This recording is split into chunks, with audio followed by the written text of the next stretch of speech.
school in Muslim high school in Gambia High School. Did my sixth form, after which I went to Ukraine.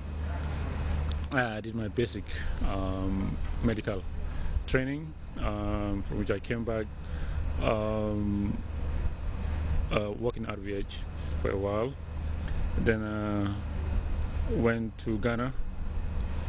From there I came back and went to UK, where I stayed for about 10 years, almost 9 years, and came back 97 March and started AfriMed. In every stage of medical practices, there are difficulties in the task at hand, and Dr. Yang tells us his experience in dealing with his patients. It gets easier with experience, because you've seen something, you've seen it maybe 10 times, 20 times, then it's slightly more easy because you know how to react to it. Challenging tasks is most difficult aspects sometimes is when people put a lot of trust in you and expectations, and you know, given the reality, that the outcome is quite unlikely to be positive, and having to go with them through the emotional stages and with the stages, and until you're able to let them understand and bear and accept that can be very difficult sometimes. But I think with more experience you learn to deal with that, and so share their pain that will be there from time to time,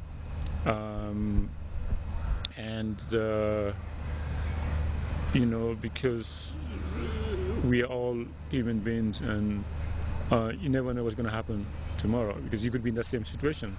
Exactly. Some very close family of mine have had difficult problems and illness which I couldn't solve. So I know. So when I see people in that situation, I can sort of sympathize or empathize with them. So those things, yes, can be very challenging sometimes, especially children. When their children were very sick or they have fatal pathologies, and they're gonna survive, and if you're the only child, etc., it can be very, very devastating for families, things like that. But as I say, we have to know our limits. We can't do everything.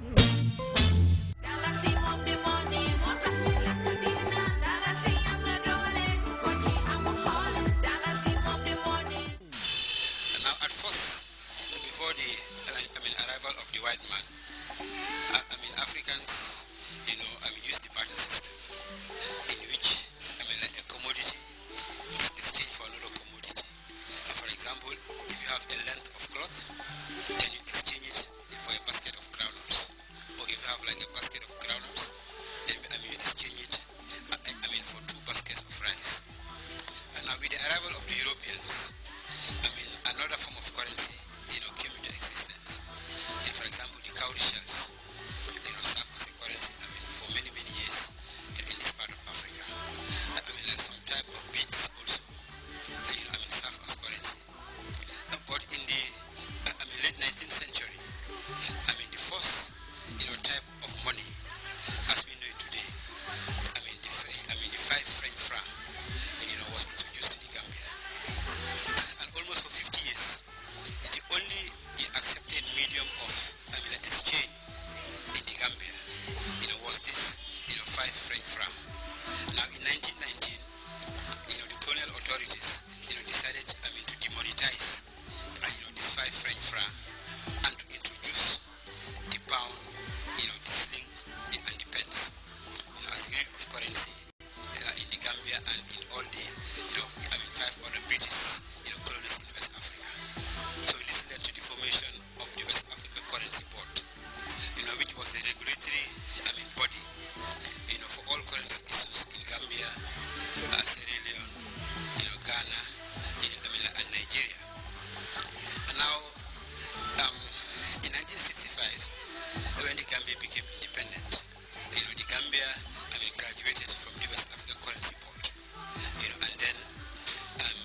after independence in 1965, you had the 8 shilling coin, with hippopotamus on the, the outer side of the coin.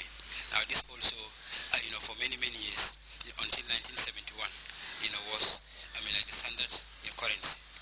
Now after Republican status was, gained in 1970, efforts were made to establish the Central Bank of the Gambia and also to establish a Gambian currency.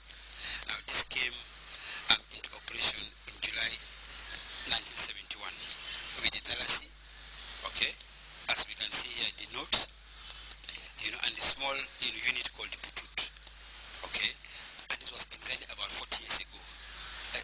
When this unit of currency, came into circulation. And now you may want to ask, the significance of this. Now, currency is a symbol of nationhood. It's also like a symbol of sovereignty.